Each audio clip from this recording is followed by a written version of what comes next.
So I got an email. Well, I guess not really an email. I logged into Twitter, good old Twitter, and I was asked, would you like to rate our application? It was random. It's kind of weird. So I decided to do it. And I gave him a 1 star, as if you couldn't imagine why.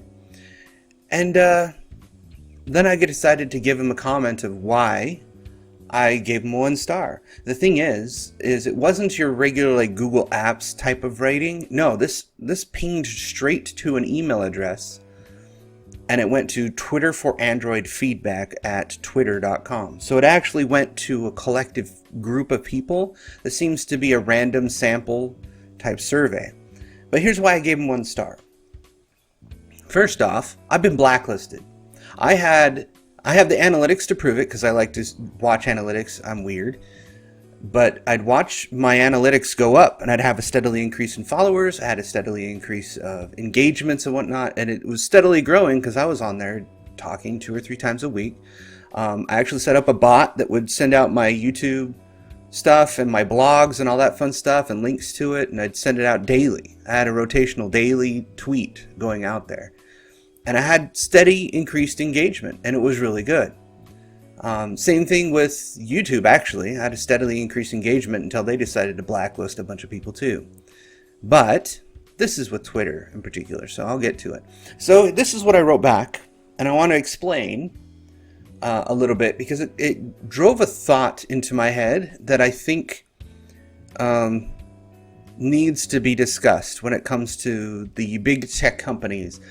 Now look, I'm number 1, the boss. I give the orders. And maybe it will outline why the argument of it's my private company and I can do what I want type shit that you hear from certain people that don't seem to get it. They don't quite understand principle versus law. Let's put it that way. So, my response. First, I'll read my email. I give the Twitter Android app 1 stars because of the blacklisting I've gone through and the censorship. Flat out. Jack needs to learn that just because he has the power to shut down people that some bullies think are offensive, that doesn't mean he has the right. The only reason I'm still on here is to post my videos and talk to the 10 plus people that I've met through DMs. The rest is a dumpster fire of people with blue check badges screaming at those without them. It's developed into a caste system of privileged people who have used the platform to do actual damage to others. But all Twitter has to do to fix this is stop using the power they wield. Let everyone back on and no one gets shut down. That's it. Now let me explain a little bit why I was talking about that and why I responded in such a way, because they don't understand the principle. Everybody goes, my First Amendment. First Amendment just means the government can't shut it down. You can't shut down anyone's free speech through use of force.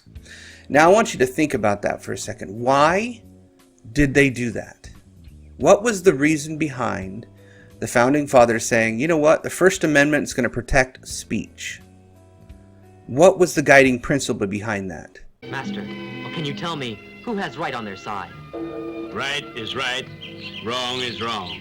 Who is in the right or who is in the wrong cannot be judged without proper knowledge. The first thing a tyrant does to control the masses is control their speech. If you can shut a person down from saying blasphemous words or heretical words or speaking against crown and country, you can effectively control the thoughts and minds of people. They become afraid of saying certain things. The same power is held actually on the N-word because a group of people get violent and beat people up if you say the N-word to them. The N-word that is now in your minds. Amazingly, I don't have to say it, but you know exactly what I'm talking about. At any rate, the whole philosophy behind the First Amendment wasn't to say government can't shut you down because reasons. It was to say those that wield this power will often bring it to ruin. If the government were to not put in free speech, and if the Supreme Court, as it were, did not decide that hate speech is free speech within this country, what do you think would happen? They would make laws against certain types of speech. The only ones that aren't allowed is, as an example, the one that's always used, yelling fire in a movie theater. It actually is allowed, unless there is no fire, which in case you're causing harm because you created mass panic over something that wasn't real. In other words, crying wolf is not something that's allowed. Well, that causes harm, I should say. Saying they raped me and I'm oppressed, you can do that all day long. It's slanderous, and you can actually get sued for it. So it is not necessarily criminal, but it is libelous, to which the point you can be sued for. Now, given all that and the principle behind it, why do you think that they decided the government shall not do this? I think they should have carried it a little bit further. No one can abridge somebody's First Amendment free speech rights. It seems to me that you're the judge here. It is illegal to curtail somebody's speech, period. They should have not said the government. They should have said no one in the American country should be allowed to regulate or silence one's speech in some manner that they could have put it, to which it would have been all-inclusive. You know, diverse and inclusive. You know, the thing that the ideologues really want should have been included. Right now it's just the government. The government can't do it. That means private corporations can, because they can. They have the right. They also, which is fun, are protected by Section 230, which everybody's heard of, but probably doesn't understand. The meaning behind 230 was to say that if somebody says something on their platform, they are not held liable for whatever that person says. So all this moral panic that these bully bitches from Vox, from BuzzFeed, from The Guardian, you name it, all these people have done is forced the companies to have their cake and eat it too. Section 230 was to say that if somebody said something on their platform, they're not held liable. But what these companies have done is said, these people are saying these things and they're horrible people. The company should do something about it. To which the company turns around and says, my First Amendment rights say you can't shut me up either, so we're going to shut other people up because that's my privilege. It's been a circle jerk. All that Twitter, YouTube, Facebook would have had to do is say, look, bastard Vox person who decides to write slanderous articles trying to slam us and cut into our bottom line.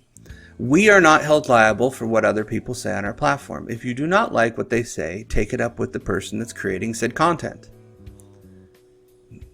Simple as that. It doesn't happen. Why? Because they've gained this power. Those who have absolute power, it will corrupt. Absolutely. Jack Dorsey, Mark Zuckerberg, Susan Wojcicki, and others of those ilk. They have gained a power. They think they're using it for a moral good, not knowing that they're actually just harming things and making it worse, not better, because they've picked a side. They've picked the side of the censorious left, essentially. They create an algorithm which cannot differentiate between satire and reality, between reporting and propaganda. It can't. It goes by keyword searches. It thinks in logical terms. Context is impossible to an algorithm. It won't learn it. Because you can say two things the exact same way. Depending on your voice inflection, you can tell if one's a joke and one's serious. How are you going to figure that out in an algorithm when it can't tell what a voice inflection is? It's not possible. But the principle behind this is to say that the government and those that founded it knew that if they controlled speech, they would eventually have somebody down the line that would be tyrannical and use that against the people. There would be an instant revolution and things would get worse, not better. So they decided in the beginning to limit their own power. of controlling people's speech and minds and thoughts. They bound their hands on purpose so that they would not wield the power that has destroyed nation after nation.